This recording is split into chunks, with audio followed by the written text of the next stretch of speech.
दूसरा इसी में टॉपिक में। सर। हाँ नहीं नहीं, अगला अगला टॉपिक बढ़ते चला जाएगा। भूमि सुधार, यस।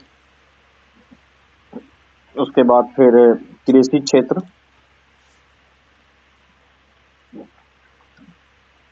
उसी में सब टॉपिक बनाइएगा। कृषि क्षेत्र में कृषि रोड मैप, कृषि विपणन, कृषि विपणन, विश्व व्यापार संगठन एवं कृषि सब्सिडी, विश्व व्यापार संगठन एवं कृषि सब्सिडी,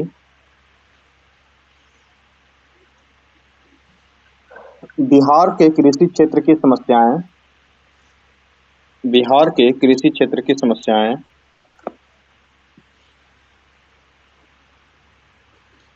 इसका मतलब क्या हुआ? कृषि में 3-4 टॉपिक लिखाया गया, मतलब कृषि को ज्यादा पढ़ना है और ये एक इम्पोर्टेंट सब्जेक्ट के रूप में है। ठीक है, उसके बाद लिखेंगे गरीबी। कृषि विपणन से पहले क्या बोले थे? क्या बोले सर? बोलो जी, कौन क्या क्या बोले, बोलो। सर एक तो विश्व व्यापार संगठन एवं कृषि सब्सिडी। कृषि सब्सिडी, बिहार की कृषि क्षेत्र की समस्या, गरीबी, कृषि रोड मैप, कृषि विपणन। पांच पांच टॉपिक, पांच पॉइंट। ठीक है, अगला लिखिए गरीबी। बेरोजगारी। नहीं नहीं, गरीबी में पहले लिख लो। गरीबी के अनुमान, गरीबी के अनुमान, निर्धनता। इसी में हाँ सर। हाँ, इसी में लिख लेना, क्योंकि जो हाईलाइट करके लिखा हुआ है ना, जो टॉपिक ज्यादा इंपॉर्टेंट है उसको अलग अलग सब टॉपिक में पढ़ना पड़ेगा। क्या बोले सर? गरीबी की गरीबी अनुमान। अनुमान। तुम 2 माइक लगा के रखा है क्या जी पास में? तभी तो ठीक होता है, इको हो रहा है। ठीक है, गरीबी अनुमान। हम उसके ही से बाद हो रहा है सर। म्यूट करो। म्यूट किया हुआ है सर। तो तुम बोल कैसे रहा है म्यूट किया हुआ है तो? ठीक है, गरीबी अनुमान हो गया। उसके बाद लिखेंगे निर्धनता दुष्चक्र, निर्धनता दुष्चक्र। ठीक है, बिहार और भारत के लिए, बिहार और भारत के लिए बहुआयामी गरीबी अनुपात, बहुआयामी गरीबी अनुपात। ठीक है, बिहार ग्रामीण जीविका परियोजना, बिहार ग्रामीण जीविका परियोजना। ये जीविका को स्पेशली पढ़ना है क्योंकि इसके ऊपर क्वेश्चन आता है। पिछले बार भी एक स्पेशल 38 नंबर का क्वेश्चन इसके ऊपर पूछा गया था। ठीक है, उसके बाद बिहार गृह भूमि वितरण, बिहार गृह भूमि वितरण। जो लैंडलेस लोग रहते हैं गांव में, खास करके SC ST तो समुदाय से, उनको सरकार जो है कि 1 कट्ठा 2 कट्ठा जमीन देती है, आपको पता हो। इसका सब अधिनियम वगैरह भी पढ़ाएंगे कि समेकित भूमि अधिनियम कब स्टार्ट हुआ था, बिहार चकबंदी अधिनियम कब हुआ था, सारा चीज पढ़ाएंगे। ठीक है, सर बिहार ग्रामीण जीविका परियोजना के पहले क्या लिखवाए थे? बोलो तो क्या था? बिहार और बिहार भारत के ग्राम लिए बहुआयामी गरीबी अनुपात। बिहार और भारत के लिए बहुआयामी गरीबी अनुपात, बिहार और भारत के लिए बहुआयामी गरीबी अनुपात, बिहार ग्रामीण जीविका परियोजना, बिहार गृह भूमि वितरण, बिहार गृह भूमि वितरण, निर्धनता उन्मूलन के लिए, निर्धनता उन्मूलन के लिए सरकार द्वारा चलाए गए महत्वपूर्ण कार्यक्रम, निर्धनता उन्मूलन के लिए सरकार द्वारा चलाए गए महत्वपूर्ण कार्यक्रम। ठीक है, तो गरीबी बहुत इंपॉर्टेंट टॉपिक के रूप में है। उसके बाद बेरोजगारी है, बेरोजगारी भी बड़ा इंपॉर्टेंट टॉपिक आपका। तो लिखेंगे बेरोजगारी, बेरोजगारी, बेरोजगारी बिहार में बेरोजगारी के प्रमुख कारण, बिहार में बेरोजगारी के प्रमुख कारण, इसको पढ़ना है डिटेल में। क्या कारण है कि बिहार में इतना मतलब कि ज्यादा बेरोजगारी दर है? बिहार में बेरोजगारी के प्रमुख कारण, ठीक है। बेरोजगारी से संबंधित सरकारी योजनाएं एवं कार्यक्रम, बेरोजगारी से संबंधित सरकारी योजनाएं एवं कार्यक्रम, इसमें मनरेगा वगैरह सब चीज को पढ़ना है, ठीक है। बिहार में बेरोजगारी से संबंधित सरकारी योजनाएं एवं कार्यक्रम। और जिनको लिखने में मन नहीं लग रहा है कृपया अभी चले जाएं। अगर बीच में आप जाने का प्रयास करेंगे तो ऐसा ब्लॉक करेंगे फिर कभी जुड़ नहीं पाएंगे,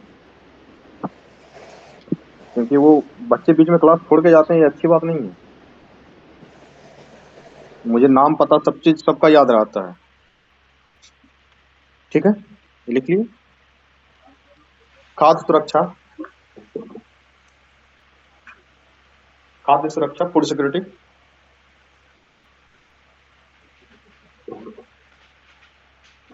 फूड सिक्योरिटी। पहले क्या बोले सर? बेरोजगारी से संबंधित सर सरकारी बेरोजगारी वाला हाँ लिख लो ना, बेरोजगारी से संबंधित योजनाएं एवं कार्यक्रम, बेरोजगारी से संबंधित योजनाएं एवं कार्यक्रम। जी सर, हो गया। हाँ, उसके बाद लिखो अगला टॉपिक फूड सिक्योरिटी, खाद्य सुरक्षा। खाद्य सुरक्षा क्या होता है, मतलब खाद्य सुरक्षा का? फूड सुरक्षा के लिए हो गया सर, जो मतलब कि क्या मतलब अनाज वो? वनाज में प्रोटेक्ट। नहीं देखो मतलब कि बताओ कोई। हाँ बताओ सर ममता बोलो। सभी के लिए भोजन की उपलब्धता को सुनिश्चित करना ताकि पोषण स्तर को सुधारा जा सके और जिन लोगों के पास उपलब्धता नहीं है उनको उपलब्ध हो सके भोजन। बिल्कुल सही बात है। जैसे मोदी जी 5 किलो अनाज बांटते हैं ना। खाद्य सुरक्षा अधिनियम 2011 वाला लागू है ना अभी पूरे देश में। उसी को थोड़ा सा एक्सटेंड किया गया था कोरोना के काल में। हाँ सर, मगर उसको जो 5 लाख जो दाना देने का ये है ना सर, वो डीलर सब दे नहीं रहा है। वो एक ऑफिशियल है, डीलर बोल रहा है कि वो ऊपरे से है ना, वो चला जा रहा है। डीलर वो दे नहीं रहा है उसमें 5 केजी पढ़ेंगे, दाना। उसमें जो भी भ्रष्टाचार वगैरह के क्या कारण है सारा चीज पढ़ेंगे उसमें, और उसमें क्या कमियां हैं ये भी पढ़ेंगे, ठीक है। उसको पढ़ेंगे हम लोग। सर खाद्य सुरक्षा अधिनियम 2013 में आया था या 11 में आया था? खाद्य सुरक्षा अधिनियम 11 का ही होगा जी। नहीं 13 का होगा। हाँ, कांग्रेस सरकार जाने वाली थी उस टाइम पे, वो सोनिया गांधी बहुत प्रयास करके इसको पास करवाई थी। 13 वाला ही होगा, अभी वही लागू है, ठीक है। तो लोग कहते हैं कि मोदी जी ने ये योजना लाया, लेकिन कांग्रेस के समय से ही योजना चल रहा था, ठीक है। उसको उसी में लिखिए क्या कहते हैं, खाद्य सुरक्षा नेटवर्क, खाद्य सुरक्षा नेटवर्क, खाद्य सुरक्षा नेटवर्क, जिसमें कि एफसीआई वगैरह आप पढ़ते हैं पूरा, खाद्य सुरक्षा नेटवर्क। उसके बाद फिर लिखेंगे बिहार में खाद्य सुरक्षा की स्थिति। बिहार में फूड सिक्योरिटी का क्या स्थिति है उसको देखना होगा, क्योंकि भुखमरी एक बहुत बड़ी समस्या है और अभी भी समस्या है ये। शांता कुमार कमेटी बनी थी, आपको एफसीआई के ऊपर आपको पता होगा, तो उसको भी पढ़ना है हम लोगों को। तो उसको तो पढ़ा देंगे, उसको लिखने की आवश्यकता नहीं है। शांता कुमार कमेटी जो है इसी के ऊपर है, फूड सिक्योरिटी के ऊपर ही है। भारतीय खाद्य निगम में जो ये लीकेज वगैरह हो रहा है, जो लड़का भी बोल रहा था कि सर अनाज मिलता नहीं है ठीक से, उसी के लिए है कि किस तरीके से अनाज खराब हो जाता है। कई बार खराब करके उसको जो है कि शराब बनाने वाले कारखाने में बेच दिया जाता है। चावल को जबरदस्ती सड़ाया जाता है और सड़ा के फिर बेच दिया जाता है उसको। अच्छा चावल आता है तो उसको ऊपर से ही गायब कर दिया जाता है। तो वो सारा शांता कुमार कमेटी ने बताया था। उसके रिपोर्ट में ये भी कहा गया था, जो कंटेनर में आप मतलब चावल को ढोते हैं, जो बोरा में बंद करके ढोते हैं, उसको उसमें मत ट्रांसपोर्ट कीजिए। स्टील का कंटेनर बाकायदे लीजिए और उसमें जो है कि जो चावल है उसको ट्रांसपोर्ट कीजिए, ताकि वो अच्छा चावल ही सबको मिल सके। तो क्या क्या सुझाव है इसमें, बहुत तरीके का शांता कुमार समिति में सुझाव दिया गया था, तो सारे को पढ़ेंगे, ठीक है। उसके बाद फिर खाद्य सुरक्षा से संबंधित कार्यक्रम, कौन कौन से कार्यक्रम चल रहे हैं। जैसे खाद्य सुरक्षा से संबंधित कार्यक्रम सिर्फ ये 5 किलो अनाज वाला ही नहीं है, बल्कि ये आंगनबाड़ी वगैरह में भी जो दिया जा रहा है, और जो क्या कहते हैं, और भी कई राज्य सरकारों में अलग अलग तरीके की योजना चलती है। तो ये खाद्य सुरक्षा से संबंधित कार्यक्रम है, तो इसको भी पढ़ना है। तो लिख लें खाद्य सुरक्षा से संबंधित कार्यक्रम, खाद्य सुरक्षा से संबंधित कार्यक्रम।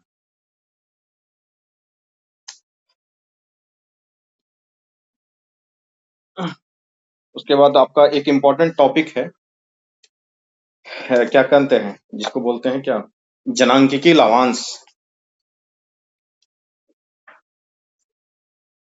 जनसंख्या क्या बोले संबंधित सर? जनसंख्या संबंधित मुद्दे लिख लो, ज्यादा बेहतर रहेगा। डेमोग्राफिक डिविडेंड इसमें पढ़ना है हमको। जनसंख्या संबंधित मुद्दे,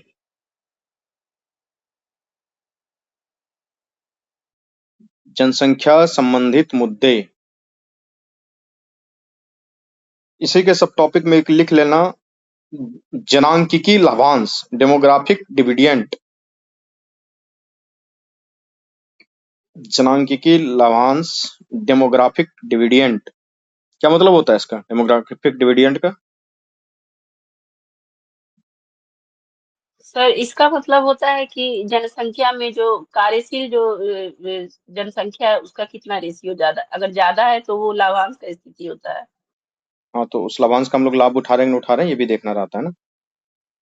जी सर। जी, तो अभी क्या है भारत की स्थिति? सर जनांकी लाभांश का ही है सर। जनांकिकी लाभांश का ही है ना। जी सर। ठीक है, ये हो गया।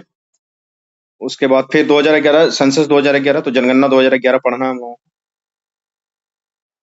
देखेंगे कि कैसे कार्यशील आबादी है। 15 से 59 वर्ष के आयु को बोला जाता है ना कार्यशील आबादी। तो जनगणना 2011 लिख लिख लें। लें। हाँ हाँ लिखो, जनगणना 2011। फिर अगला टॉपिक लिखें आर्थिक नियोजन, इकोनॉमिक प्लानिंग जिसको बोलते हैं, आर्थिक नियोजन। इसी के अंतर्गत लिखेंगे पंचवर्षीय योजना। पंचवर्षीय योजना तो बंद हो गया, लेकिन सवाल अभी भी पूछ लिए जाते हैं। आर्थिक नियोजन, इसी के अंतर्गत लिखेंगे पंचवर्षीय योजनाएं। ठीक है, सर जीवन प्रत्याशा भी कितना है? जीवन प्रत्याशा वो उसमें पढ़ाएंगे, जनसंख्या संबंधित मुद्दे में आपको पढ़ा देंगे। उसके बाद लिखेंगे विकेंद्रीकृत नियोजन, विकेंद्रीकृत नियोजन।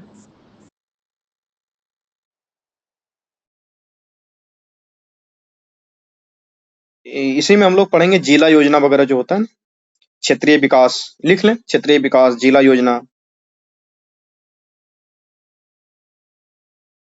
क्षेत्रीय विकास, जिला योजना।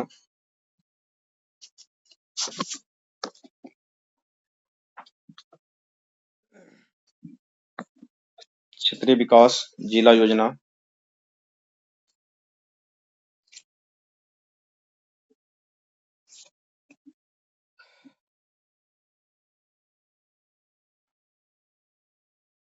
बेरोजगारी वाला तो लिख लिए थे सारा। Yes sir. बेरोजगारी लिख ली है। ठीक है, लिखिए बिहार में आर्थिक विकास, बिहार में आर्थिक विकास, बिहार में आर्थिक विकास। अगला लिखिए बिहार में औद्योगिक विकास, बिहार में औद्योगिक विकास। बिहार समाकेतिक क्षेत्रीय विकास कार्यक्रम, बिहार समाकेतिक क्षेत्रीय विकास कार्यक्रम।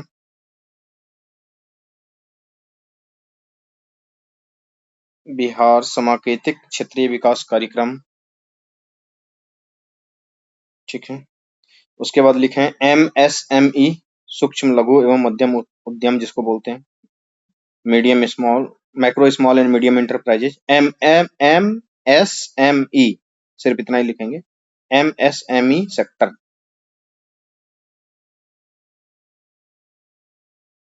MSME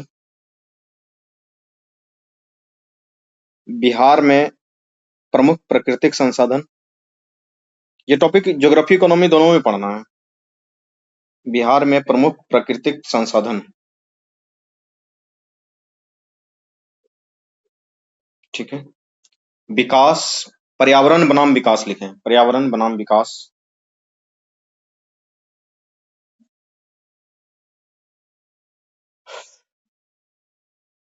तथा लास्ट में लिख लें समसामयिक मुद्दे, जो करंट अफेयर के इशू जो होंगे उसको भी पढ़ना है। समसामयिक मुद्दे, क्या बोल सर? पर्यावरण पर्यावरण बनाम विकास।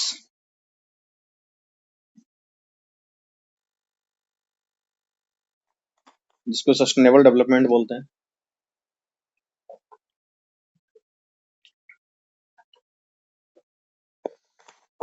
ठीक है। उसके बाद सर समसामयिक मुद्दे एवं अन्य लिख लो, जो कुछ छोटा बड़ा होगा तो वो पढ़ा देंगे। ये सब टॉपिक पढ़ना है। और इस क्लास को के बारे में जान लीजिए कि ये जो टॉपिक्स हैं आपको हर जगह पढ़ने के लिए मिलेगा नहीं। इकोनॉमिक्स आप कितना भी डेप्थ में पढ़ लें, क्योंकि सिलेबस में ऐसा ऐसा टॉपिक ही दिया हुआ है जो कि आपको जनरली कहीं पढ़ाया नहीं जाता। इसलिए सबसे निवेदन है, कृपया कोई क्लास छोड़े नहीं, रेगुलर क्लास करें, ताकि चीजें धीरे धीरे खत्म हो जाए। बाद में कि आप जब आप पीटी पास कर जाएंगे और मेंस देने के लिए जाएंगे, उस टाइम आप खोजते रह जाएंगे कि इस टाइप का टॉपिक कोई पढ़ाया होगा, तो ना यूट्यूब पे मिलेगा ना और कोई टीचर जल्दी इसको पढ़ाना चाहता है। इसको पढ़ाना भी टफ इसलिए होता है क्योंकि अभी जैसे कि आपको आने से पढ़ाने से पहले वो चकबंदी वाला वेबसाइट खोल के हमको देखना पड़ रहा था, उसमें क्या क्या कौन कौन सा अधिनियम है। तो हर टीचर उतना मेहनत नहीं करना पड़ता चाहता है ना। क्या मतलब है चकबंदी का वेबसाइट खोल के क्या ही मिलेगा उसको? उसमें वो लिखा हुआ है नाला हो जाएगा, हाट बाजार होगा, इस सब के लिए जमीन छोड़ना है, विद्यालय के लिए जमीन छोड़ना है। किसको इस इन सब बातों को पढ़ने से किसी को मतलब ही नहीं। इसलिए सब लोग रेगुलर क्लास करें, इसको चीजों को खत्म कर लें। नहीं तो होता क्या है कि पीटी पास कर लेंगे, मेंस में उस समय परेशान हो जाएंगे, आप खोजेंगे कहाँ? और टॉपिक खोजते रहेंगे तो मेंस कब लिखेंगे और आंसर राइटिंग कब करेंगे? ठीक है, तो थोड़ा सा तो इकोनॉमिक्स का पहले परिचय, जो कि आप लोग सब लोग जानते होंगे। उसके बाद फिर हम लोगों को पढ़ना है आज, जो है कि ये क्या कहते हैं, भूमि सुधार, मेनली वही पढ़ेंगे। तो थोड़ा सा परिचय बता देते हैं ताकि शुरुआत हो तो उस तरीके से हो। तो आपको पता है कि जो इकोनॉमिक्स है उसका के बारे में कुछ